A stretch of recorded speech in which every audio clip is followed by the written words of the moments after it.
एक महिला कई दिनों से परेशान थी। ना तो बातचीत कर रही थी, ना ही खाना पानी खा रही थी। छोटा सा बच्चा होता है, उससे भी ठीक से बात नहीं कर रही थी। पति होता है, उससे भी ठीक से बात नहीं कर रही थी। और सास और ससुर होते हैं, उनसे भी अच्छे से बात नहीं कर रही थी। हालांकि इससे पहले कभी भी ऐसा नहीं हुआ कि उसने अपने परिवार के किसी भी सदस्य से इस तरह से बातचीत की हो। पति अपनी पत्नी से पूछता है कि मैंने कभी भी तुम्हें इस तरह से नहीं देखा कि तुम किसी से भी बातचीत नहीं कर रही हो, और देख रहा हूँ कि ठीक से खाना भी नहीं खा रही हो। जब पति अपने पत्नी से बातचीत कर रहा था तो उसे विश्वास में ले उससे पूछता है, क्या दिक्कत है, क्या परेशानी है, मैं तुम्हारी कोई मदद कर सकता हूँ क्या। पत्नी कहती है कि मैं बताना तो नहीं चाहती, लेकिन मेरी मजबूरी है। बताना इसलिए नहीं चाहती कि तुम समझोगे कि मैं तुम्हें तुम्हारे माता पिता से दूर कर रही हूँ।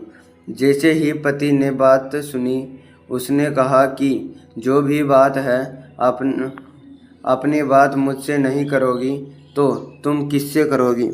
पत्नी सुनती है। बातों को सुनने के बाद कहती है कि मैंने एक ज्योतिषी से मुलाकात हुई थी। ज्योतिषी ने कहा कि तुम्हें अपने परिवार से थोड़ा दूर रहना पड़ेगा। करीब करीब 4 साल की ये तपस्या है। अगर 4 साल तक तुम अपने परिवार से दूर रह लोगी तो तुम्हारे परिवार पूरी तरह से सुरक्षित रहेगा। यदि दूर नहीं रहोगी तो देख लेना, कोई ना कोई हादसा हो सकता है, किसी की मौत हो सकती है और परिवार में कोई अनर्थ हो सकता है। जब यह बात कही जाती है तो पति इस बात को सुनने के बाद शुरू में तो बड़ा आश्चर्यचकित हो रहा था, लेकिन पत्नी ने पूरी ऐसी बात बताई कि पति को यकीन हो जाता है। उसके बाद वो अपने माता और पिता के पास जाता है और माता और पिता को जाकर बताता है कि घर में कुछ इस तरह की अनर्थ होने वाला है, कुछ ऐसा अप्रिय घटना होने वाली है, इसलिए हमें अगले 4 वर्षों तक आप लोगों से दूर रहना होगा। माताजी और पिताजी, तुम्हें इस बात से कोई एतराज़ तो नहीं है। जब बेटे ने अपने माँ बाप से ये बात कही तो माँ बाप कहते हैं कि बेटा, कैसे बात कर रहे हो। औलाद की खुशी के लिए माँ बाप क्या कुछ नहीं कर सकते। जहाँ तुम खुश रह सकते हो, जहाँ परिवार ठीक रह सकता है, तुम वहाँ रह लो। हमारी इनमें कोई बेमर्जी नहीं है, हमारी मर्जी तुम्हारे साथ शामिल है। अब वो व्यक्ति अपने पत्नी के साथ और 5 या 6 साल के बेटे के साथ उसके साथ अपना गांव छोड़ देता है और गांव छोड़ने के बाद शहर में जाकर रहने लगता है। जिंदगी सब कुछ ठीक ठाक चल रही थी, जैसे उम्मीद कर रहे थे कि ऐसा ही होता रहेगा। लेकिन उस उम्मीद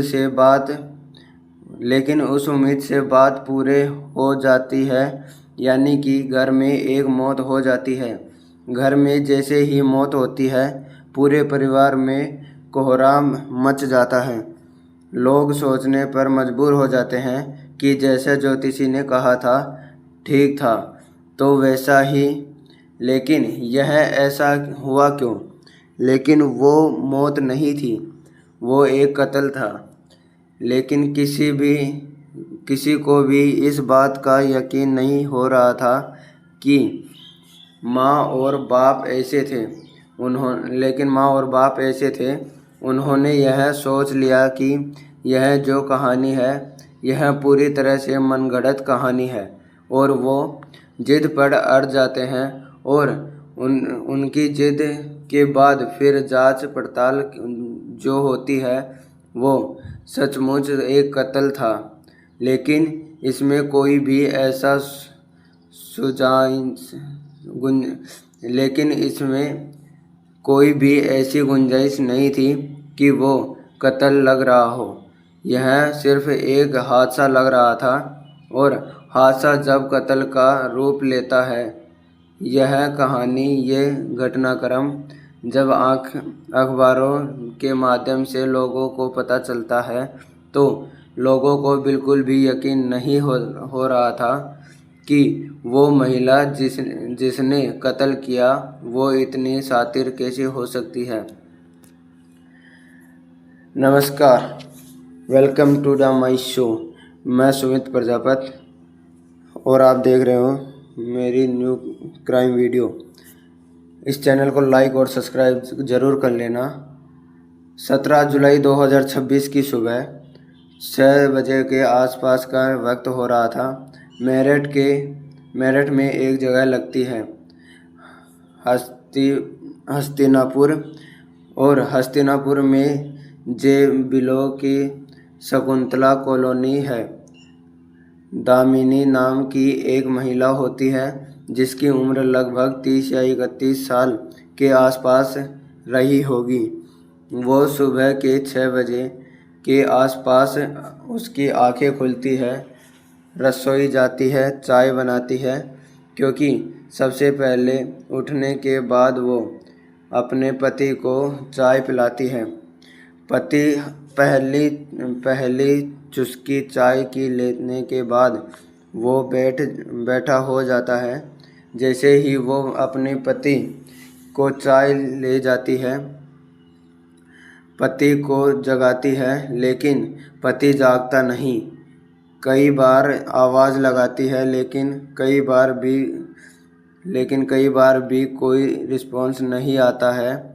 थोड़ी देर परेशान हो जाती है। उसके बाद उसने अपने पति का हाथ पकड़ा, और हाथ पकड़ने के बाद उसे उठाने की जब कोशिश की तो हाथ ऐसे ही टूट जाता है, क्योंकि हाथ में कोई दम नहीं था।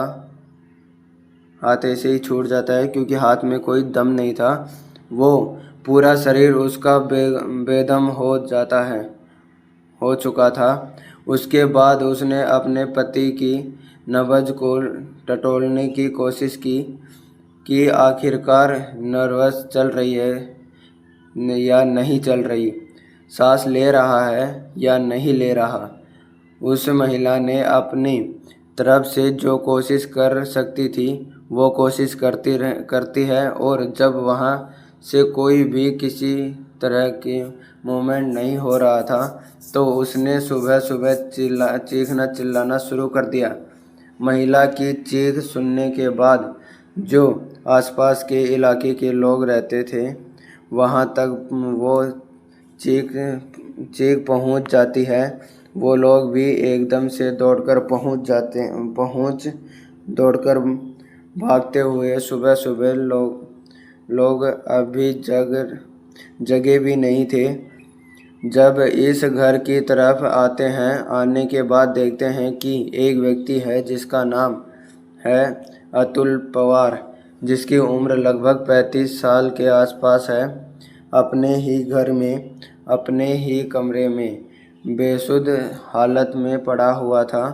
इसके बाद तत्काल ही उस व्यक्ति को यहाँ से CHC केंद्र पे लेके जाया जाता है, और जैसे ही CHC केंद्र पर लेके जाते हैं तो डॉक्टर उसको देखने लगते हैं। डॉक्टर ने देखा और देखते ही कहा कि यह मर चुका है।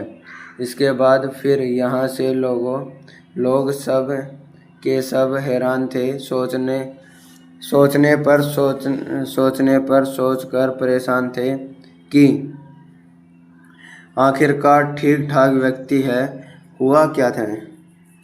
तो उसके बारे में फिर देखा जाता है। देखने के प्रथम दृश्य ही पता चल जाता है कि इस व्यक्ति की सांप काटने से मौत हुई है, और जैसे ही सांप के काटने से काटे जाने की मौत की सूचना जब डॉक्टर परिवार वालों को देते हैं तो परिवार वालों को बिल्कुल भी यकीन नहीं होता। यहाँ से फिर परिवार के जो बाकी सदस्य होते हैं, क्योंकि जो इस लड़के का जिसका नाम अतुल पवार है उसकी उम्र जिसकी 35 साल के आसपास है, वो हस्तिनापुर से करीब 12 से 13 किलोमीटर दूर एक बहसुमा थाना क्षेत्र का गांव लगता है। बंडोरा वहां का रहने वाला होता है। उसकी मां होती है संतोषी, जिसकी उम्र लगभग 70 साल के आसपास होती है। उसके पिता होते हैं जिसका नाम है अजय सिंह, जिनकी उम्र 72 साल के आसपास होती है, जो कि पेशे से किसान होते हैं। और लड़के का भाई होता है जिसका नाम कुलदीप होता है। कुलदीप रिटायर्ड फौजी होता है, जो कि अपने बच्चों के साथ बहसुमा थाने क्षेत्र में रह रहा था। जैसे ही परिवार को यह सूचना मिलती है, परिवार एकदम तुरंत मौके पर आता है। और मौके पर आने के बाद अब यहाँ डॉक्टर से वहीं बार बार परिवार वाले पूछ रहे थे कि डॉक्टर साहब क्या हुआ था, कुछ तो बता दीजिए। डॉक्टर साहब जो पहले बताया था, डॉक्टर साहब उस बात को फिर से रिपीट कर देते हैं कि हाँ, आशंका जताई जा रही है कि इसकी सांप काटे जाने से मौत हुई है। जब सांप के काटे जाने वाली बात आती है, तब उसके बाद फिर से सपेरे बुलाए जाते हैं। और सपेरे बुलवाने के बाद जिस कमरे में वो लड़का सोया हुआ था, वहाँ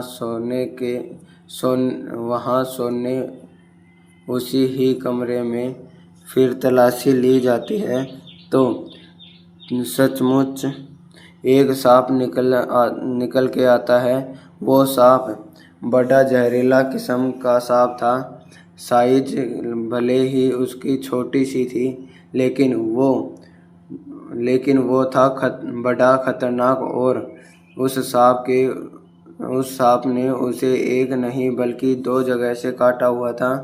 सांप जो सपेरे होते हैं, उन्होंने उस सांप को अपने कब्जे में ले लिया।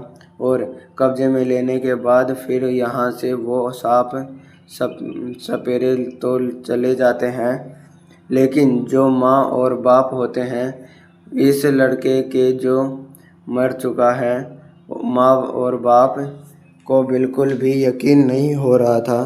माँ और बाप ने कहा कि जब तक हमारे बेटे की पोस्टमार्टम नहीं हो जाएगा, जब तक पोस्टमार्टम की रिपोर्ट नहीं आ जाएगी, वहाँ से जब तक क्लियर नहीं हो जाएगा, तब तक हम इस बात को मानेंगे ही नहीं। आखिरकार उन्होंने जब जिद कर लेते हैं तो पुलिस मौके पर आती है। और पुलिस मौके पर आने के बाद इस लाश को कब्जे में ले लेती है और पोस्टमार्टम कराया जाता है। और पोस्टमार्टम की रिपोर्ट से ही पता चल जाता है कि सांप के काटे जाने से ही इस लड़के की मौत हुई है। अब इसके बाद जब इसकी अंतिम संस्कार कराने के लिए यहाँ से इस बॉडी को लेके जाने वाले थे, तो जो उसके लड़के के माता पिता होते हैं, संतोषी देवी और अजय सिंह, उन्होंने कहा कि हम इसको यहाँ से लेके नहीं जाएंगे, यानी कि इसकी अर्थी आज इसकी चिता जलेगी ही नहीं जब तक पुलिस नहीं जाएगी और पुलिस हमारे सवालों का जवाब नहीं दे देगी। जब इस तरह की बात आती है तो फिर नज़दीकी पुलिस स्टेशन जो लगता है, साथ ही जो सर्किल ऑफिसर होते हैं, एसएसओ और सर्किल ऑफिसर मौके पर पहुंच जाते हैं। वो आने के बाद बुजुर्ग दंपति से पूछते हैं कि आखिरकार तुम चाहते क्या हो? तुमने कहा पोस्टमार्टम होना चाहिए। पोस्टमार्टम हो जाता है। तुमने जो भी कहा हम तुम्हारी सारी बात माने। अब तुम इसका अंतिम संस्कार का विरोध क्यों कर रहे हो? जब पुलिस यह बात कहती है, वो कहते हैं कि हमें शक है हमारे बेटे की यह मौत नहीं, कोई हादसा नहीं बल्कि एक कत्ल है। पुलिस वालों को यकीन नहीं हो रहा था। पुलिस वाले पूछते हैं कि तुम ऐसे कैसे कह सकते हो? वो कहते हैं कि आए दिन खबर मिल रही है कि जो पत्नियां हैं वो अपने पति को किसी न किसी रूप में मार रही है। हो सकता है कि हमारी बहू ने भी हमारे बेटे का कत्ल किया हो। तो जिस व्यक्ति ने भी यह बात सुनी और व्यक्ति को यकीन नहीं हो रहा था बुजुर्ग दंपति आखिरकार किस तरह की बात कर रहे हैं कि यह महिला अपने पति को क्यों मारेगी। लेकिन बुजुर्ग दंपति जिद पर अड़ जाते हैं और जब जिद पर अड़ जाते हैं तो पुलिस को आखिरकार इस मामले में जांच करनी ही पड़ती है। जांच आगे बढ़ानी पड़ती है। इत्तेफाक से वो महिला भी पास में खड़ी हुई थी। उससे जो सवाल जवाब किए जा रहे थे वो नॉर्मली जवाब दे रही थी। उससे पूछा जाता है कि तुम कहाँ थी जब इसको सांप ने काटा? उसने कहा कि मैं भी उसी घर में थी, लेकिन मुझे कुछ गर्मी ज़्यादा लग रही थी। गर्मी ज़्यादा लगने की वजह से वो अपने बेटे के साथ जाकर दूसरे वाले कमरे में लेट जाती है, जहाँ पर थोड़ी हवा बगेहरी आती है। लेकिन उसका पति यहाँ पर अकेला था। उसको सांप ने काट लिया। अब मिलते हैं अपने नेक्स्ट वीडियो में। तब तक के लिए लाइक और सब्सक्राइब कर दीजिए। राम राम।